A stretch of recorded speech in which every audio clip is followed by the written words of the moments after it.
Ibu bapa, saudari dan saudara yang terkasih dalam kasih Tuhan kita Yesus Kristus.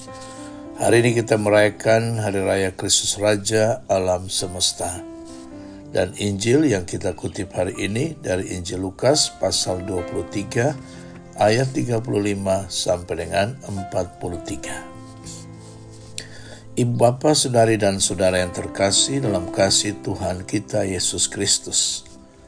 Adegan penyaliban dalam Injil Lukas dan seperti juga dalam semua Injil lainnya merupakan sebuah klimaks, dan Yesus dikatakan sebagai raja oleh para prajurit yang mengejeknya seperti itu.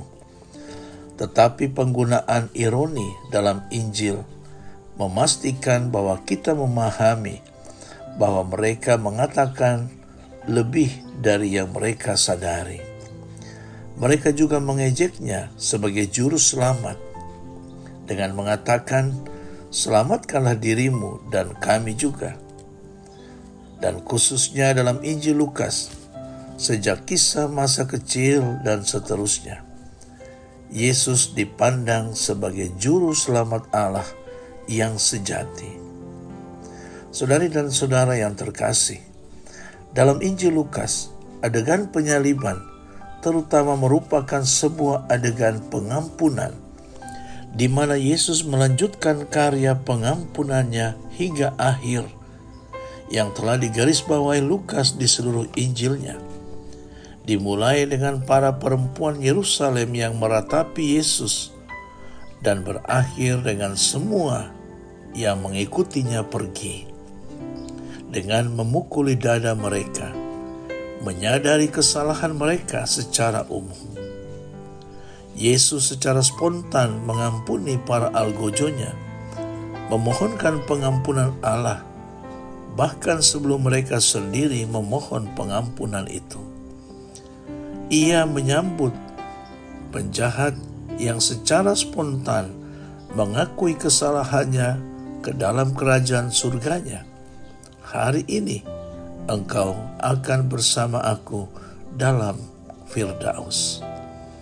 Inilah klimaks dari pembalikan nilai-nilai yang telah kita saksikan di seluruh Injil ini, yaitu bahwa sang raja haruslah sosok seorang yang malang yang sekarat di kayu salib, dan penghormatan harus diberikan kepadanya bukan oleh para penjabat istana yang bermartabat, melainkan oleh sosok malang lain yang sekarat juga di sisinya. Ibu bapa, saudari dan saudara yang terkasih dalam kasih Tuhan kita Yesus Kristus. Tetapi Yesus tidak sendirian dalam menghadapi gelisah maut. Ada dua penjahat yang juga disalibkan bersama dia. Yang satu menghujat dia, tetapi yang lain menegurnya. Kita memang selayaknya dihukum karena kita telah berbuat salah. Orang ini tidak membuat satu kesalahan pun. Lalu ia berkata, "Yesus, ingatlah akan daku apabila engkau datang sebagai raja." Dalam penderitaannya yang sedemikian hebat, Yesus masih sempat menyampaikan kata-kata keselamatan. "Sesungguhnya hari ini juga engkau akan bersamaku di Firdaus."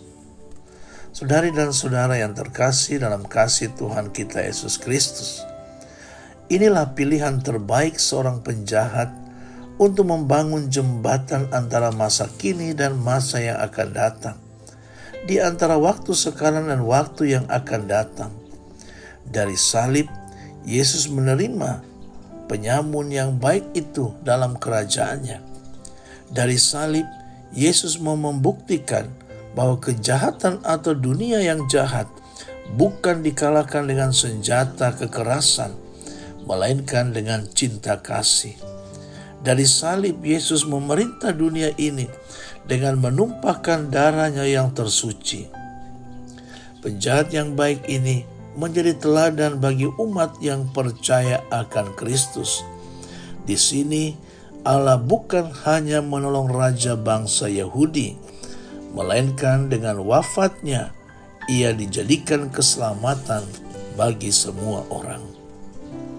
Ibu bapak, saudari dan saudara yang dikasihi Tuhan, tentu saja kisah ini terutama memberitahu kita bahwa tidak ada kata terlambat untuk berpaling kepada Kristus. Ada hal-hal lain yang harus kita katakan. Waktunya telah berlalu. Aku sudah terlalu tua sekarang ini. Namun, kita tidak pernah bisa mengatakan hal yang sama tentang berpaling kepada Yesus Kristus. Selama jantung manusia berdetak, undangan Kristus tetap ada. Seperti yang ditulis penyair tentang orang yang telah tanpa harapan saat ia terlempar dari kudanya yang berlari kencang. Sang penyair menulis demikian, "Di antara pelana dan tanah, belas kasihan kumohon, dan belas kasihan kutemukan." Saudari dan saudara yang Tuhan Yesus kasihi, sungguh benar bahwa selama ada kehidupan, di situ ada harapan. Amin.